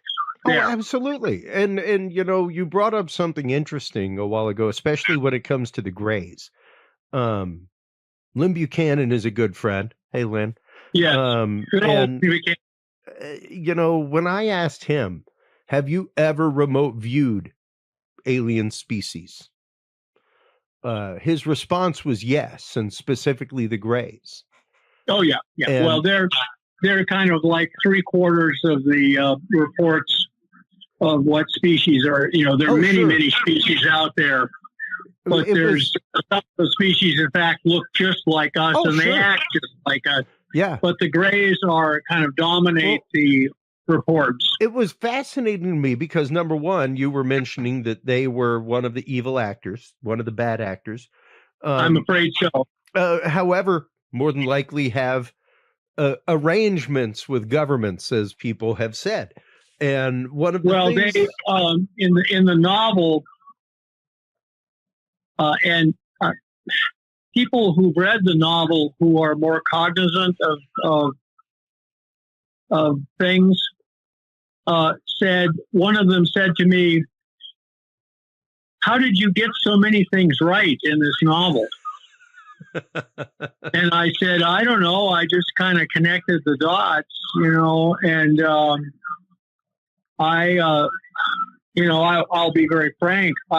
When I was in my early 20s, I became part of, I didn't join the Scientology, Church of Scientology or anything like that. Oh no, that's much too mild. I was part of the charismatic fundamentalist movement. Oh, And, famous from Jim and Tammy Faye Baker. Yeah. But when I was part of that movement, the Pentecostal movement, and I joined it because my parents joined it, and I was their oldest child, and sure. deeply respected their choices and wanted to support them.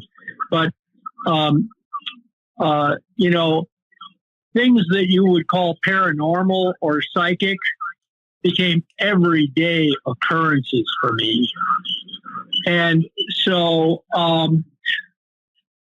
I wouldn't call it remote viewing, but I became very sensitive during that period, and that has stayed with me. Yeah. I'll also say that, I'm just an Episcopalian now. I saw so much Jim and Tammy Faye Baker stuff in that movement that I decided to just all set. become, an Episcopalian, Catholic life, basically. I go to church and I pray. We read the scriptures. Yep. I make an offering. We have communion, and then they say, "Okay, you can all go home." Yeah. And we have donuts in the next building. What? And we have donuts in the next building. See you next Sunday. That's... Yeah. Right. So it's that's where I got my introduction into the paranormal, psychic kind of, I wouldn't call it that.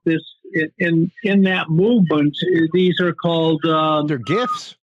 The gifts of the Holy Spirit. Absolutely. And they, Gift of discernment. other people would say, "Oh, you're doing remote viewing, or you're doing, you have, you're doing the devil's work."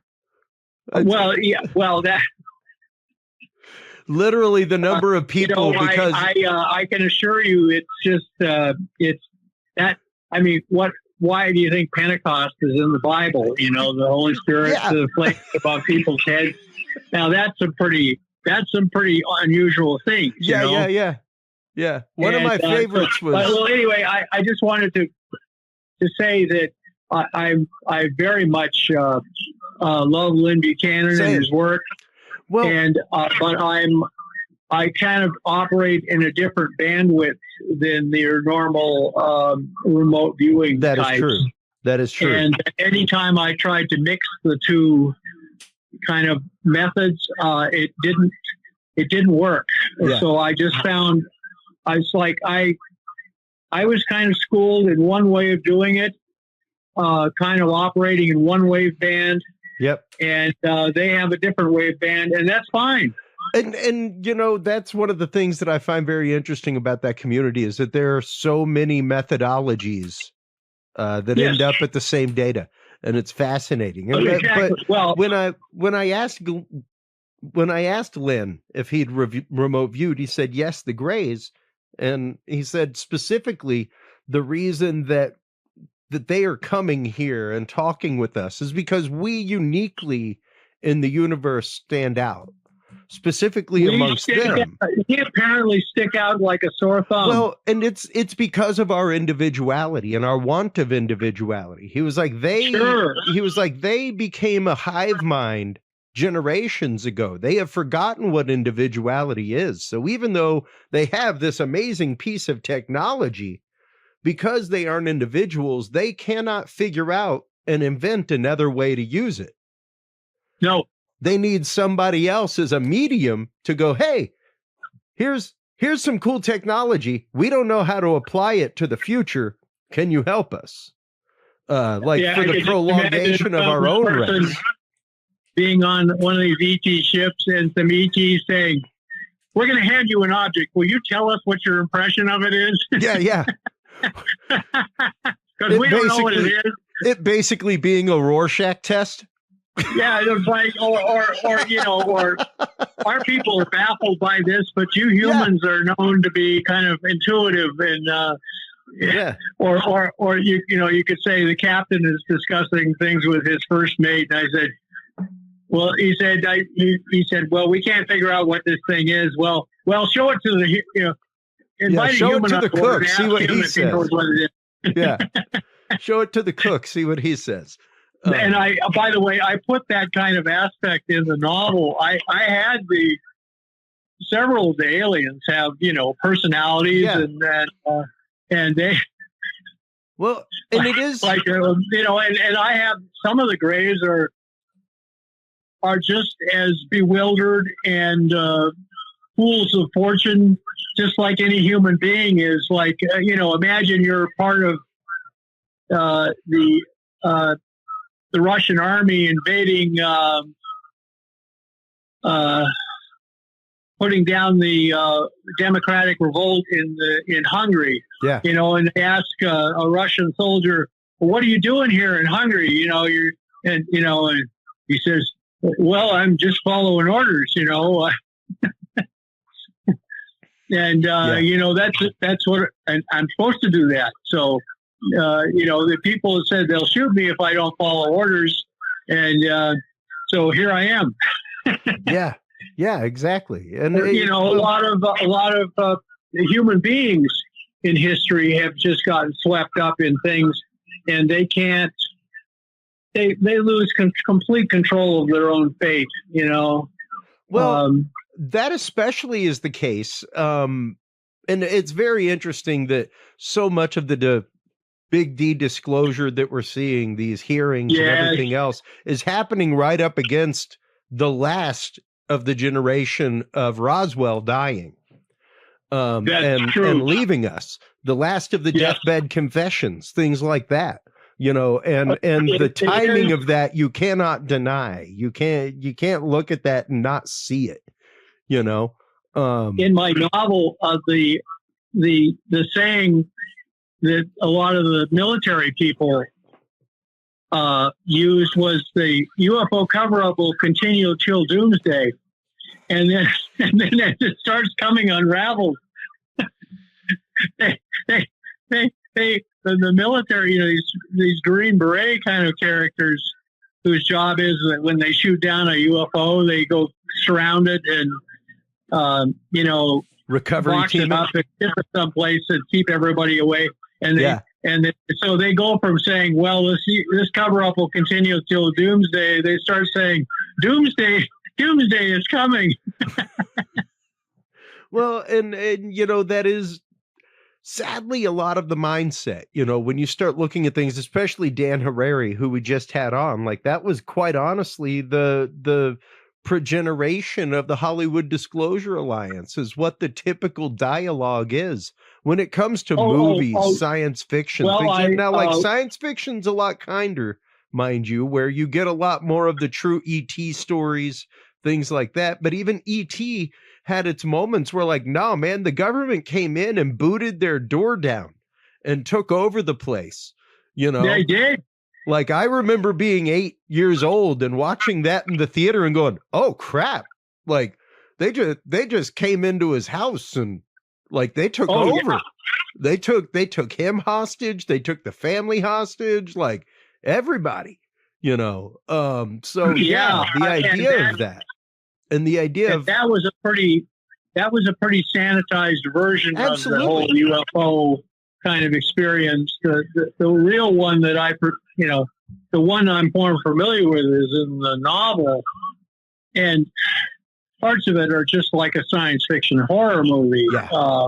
And only the very toughest, well-trained people are assigned to deal with it because, if you send regular troops in there who are just, they'll end up in fetal position in the middle of the field with their rifle beside them. And you tell them, get up there and, guard this perimeter. And they say, Sergeant, I can't even stand up. My legs are too wobbly, So it's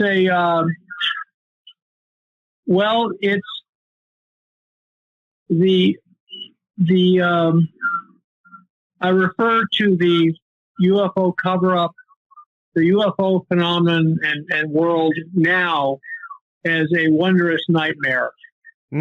Because we're not just dealing with evil on Earth, we're dealing with evil from outer space. And we're not just dealing with evil, we're also dealing with great good. And the struggle for good and evil is cosmic. It's not just terrestrial. And the head of the UFO cover-up, when these two women started getting, there's a leak. Somebody in the UFO organization is leaking these documents to these two women, and they're and so the head of the UFO cover-up, who's known as the Wizard, he says nobody's going to pay attention to those two bimbos. But 6 months later, he's dead and his entire kingdom is destroyed utterly. And so he gambles and loses, and So anyway, I believe it will make a great movie, and in fact, it'll have a sequel and prequels, and it'll have 2 sequels and a prequel. So it's kind of a project, and it's not just kind of one movie. You'd think that it would continue. Yeah. And it's about the human race basically coming of age. I'm not going to give away the plot or anything like that. Well, it is an amazing amalgam, though, of things that have been out there, hypotheses to begin with. Yeah, Once again, the whole concept of Majestic 12 is tied in there. Right. There are things tied in that have happened to you throughout your career. that are tied Oh, in yeah. there. There's all kinds of stuff. So it's Well, or stuff, let's say stuff I've heard of on Yeah. the level of rumors. And, I put the book through classification, and I just labeled everything science fiction, and they were happy. well, And then yeah. several of them read the novel that I worked with in Washington, D.C. In the meantime, I moved down to Cape Canaveral and worked at the Space Center for NASA. And I made a trip back up to Washington, D.C. and had lunch with a couple of them, my old buddies. And they said they'd all read the novel and they really liked it. It's a good one. And Hal Putoff, in fact, who was someone I did have occasion to work with, he called it, and he's Russian American, he called it the war and peace of the UFO genre, which is very high praise coming, especially from a Russian. And another author also said the same thing. He called it this is war and peace. And it's not just because it's long. Some people said, he wrote the novel too long. And I said, well, how are you supposed to write about something that's happened over 80 years and make it a small book? You find the wait around long enough, there'll be a Reader's Digest abridged edition for you. Yeah. Yeah. Or one thing I recommend to people is just get the Kindle edition so you can kind of read it as a little bit every day. Yeah. And one of the other things is I sent it to several publishers, and I never published a novel before, so I sent it to two publishers, and both of them sat on it for 6 months and then sent me rejection letters. So I just said, well, this is ridiculous. Yeah. I'm just going to self-publish. So I got a deal with it. I paid for it to get self. And so they said, and their original estimate, it was to be 1,000 pages, So then I got the novel, and they squeezed it into 750 pages. Oh, that's great. By making the print smaller. Yeah. And so, you can still read it and everything, and people have read it. But I tell people that you're better off just getting the Kindle edition off of Amazon, so you can adjust the print size to whatever you like. Yeah. And and it's a soap opera. I mean, it's part science fiction, part political thriller, and part soap opera. As a comic book fan, that's right up my alley. That's right. It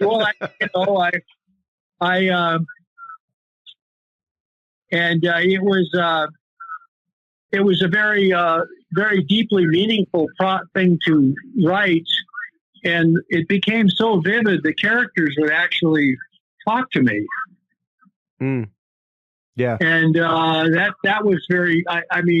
Especially because I put the kids to bed at night around 9:30, and then I'd sit up and write on this novel. And at one point, it was like past midnight, and one of the characters was going to get killed. There's a pair of women news anchors, and they're close friends, and one of them is the blonde, and one of them is the Asian, and so the blonde, I thought, was she was going to get killed at one point in the novel. and I'm writing away, and suddenly I look up, and there is the Asian character, the main heroine, and she says, if you kill my friend, I'm not going to do a damn thing for you in the rest of this novel. I'm going to just shut down. And I thought, oh my God, I'm having a waking dream, because she looked like she was sitting right across the table from me. Sass from your own creation. It was, yeah. And I said, I kind of looked down at the keyboard and I said, okay, I'll tell you what, your friend won't die. She'll just be wounded, and there'll be a big dramatic scene at the hospital where she gets saved by, you're helping this And I said, will that be okay? And the heroine said, yes, that'll be fine. And then I looked up and she was gone. And I thought, whoa, it's time to go to bed. Right. Right. So I shut off the computer and I saved all my work and shut off the computer and went to bed. And,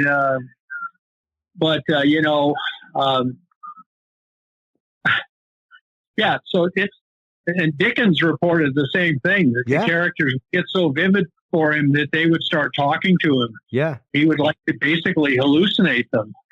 And that it didn't happen. That it only happened once or twice very vividly. But that I thought, well, okay.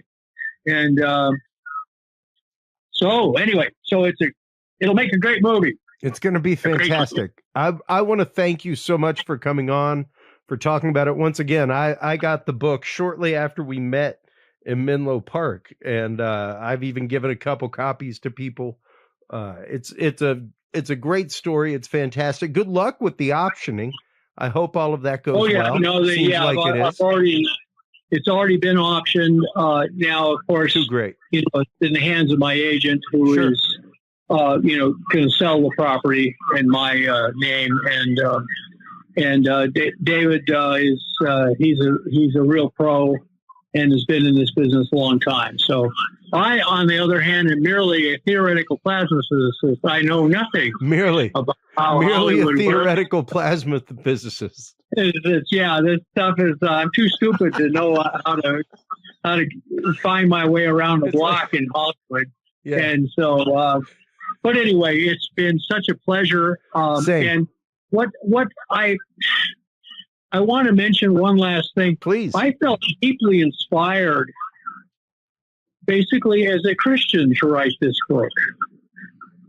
How so? Somehow, this all is very meaningful. In fact, that the gospel is not just for Earth; it's for the entire cosmos. And I wrote a book called Cosmic Jesus that you can find on Amazon. Cosmic Jesus, where I discuss all of that. So anyway, but Chris, is there anything else you want to discuss? Offhand, that's it right now. But I would like to have you on again and again to talk about plasma physics, new technologies, all kinds of things that are emerging out there, John, because it is a rapidly changing front of technology out there. Oh, we have made people are frustrated by the fact that the disclosure is, it's not happening as fast as they like, but it is happening. Here's what I keep telling people on this show and on others, John. Number one, if you are looking for the aha moment, if you are looking for the Harry Houdini character walks out in front of Congress with a gurney and a sheet and pulls that off and goes, aha, here's the body and the wreckage. You're not going to see that. You're not going to see that. No, you're not going to see that. What you're going to see is something along the lines of an Oliver North, somebody who worked for an alphabet agency or contractor thereof, who was in charge of dispensing the funds, and who will get up in his suit, hold his hand up in front of Congress and be accountable. Just like Ollie North was, former career destroyed. You took the fall for Iran-Contra. And we thank you. You took the fall. But that's what you're going to see. And I will mention that disclosure happens in the novel where they do have emergency congressional hearings. They finally, things get so outrageous, they have emergency congressional hearings, and they do bring out a thing under a hood and take it off, and it's an alien in a pickle jar. And they said, and they say to the national security advisor, the senators say, have you ever seen or talked to one of these creatures? And he says, And what he does is he looks at it for a long time, and then he turns to his lawyer and consults with his lawyer and says, finally he turns back to the senator and says, I have no recollection, sir, of ever seeing such a being. Yeah. Well, it's now referred to as the Brandenberg moment. The Brandenberg moment. Right. Yeah. But in all sincerity, that's what people are expecting, and I don't think that's what we're going to get. We're going to get a big D legal disclosure. We're going to get some redefinitions of how monies are spent and dispersed and things like that. That's what we'll end up seeing. And the ultimate admission that, because kind of like in the last hearing where they were like, so let me get this straight. You're going on record and saying that there are no crash retrieval programs. And they said, yes, absolutely. And they said, but you have gone on record and said that this person is collecting funds for their injury in a crash retrieval program. I said, yes, absolutely. It's those kind of things that you will see where it's like, no. We can't admit to the crash retrieval program, but we can gladly pay this guy's injuries for being in the crash retrieval program and getting hurt. And I have several such moments in the novel, by the way. So you could say it's a fantasy, but it's also, it'll make a great movie. Well, and I can't wait for it. John, thank you so much for your time tonight. Thank you so much for your candid answers. You're always welcome on the show. It's always a great pleasure just answering the random phone call that comes through from you. It's always great chatting, my friend. So, okay, great. Hold the line real quick while we close things out. And once again, thank you so much for your time, for your candid answers, everything tonight. I greatly appreciate it. I can neither confirm nor deny that I can confirm or deny. Well, I have that authority. That's right. While you are online, getting your copy very good. of Morningstar Pass by Victor Norgard, everybody. Make sure to stop on by Curious Realm. CuriousRealm.com is where you can like, follow, subscribe. That is where you can find all the episodes. That is where you can find our events page. The events page is where you can find all of the interviews from events that we attend, like the recent Roswell UFO Festival, Lone Star Paracon, Texas Bigfoot Conference, International Remote Viewing Association, and so much more. That is also where you can find your link to curiousresearch.org. That is where you can get your copy of the field observation and encounter log. If you are an investigator in the world of UFOs, UAPs, paranormal, stop on by, get your copy of the field observation and encounter log today. All purchases made at Curious Research go to fund and help build bridges in the world of the paranormal research community.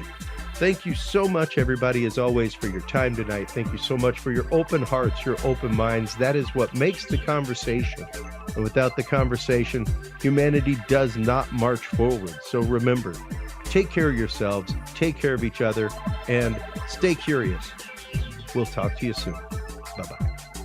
Thank you for tuning into this episode of The Curious Realm. Stay tuned for more guests, forbidden topics, and hidden truths. Follow us on social media by searching Curious Realm.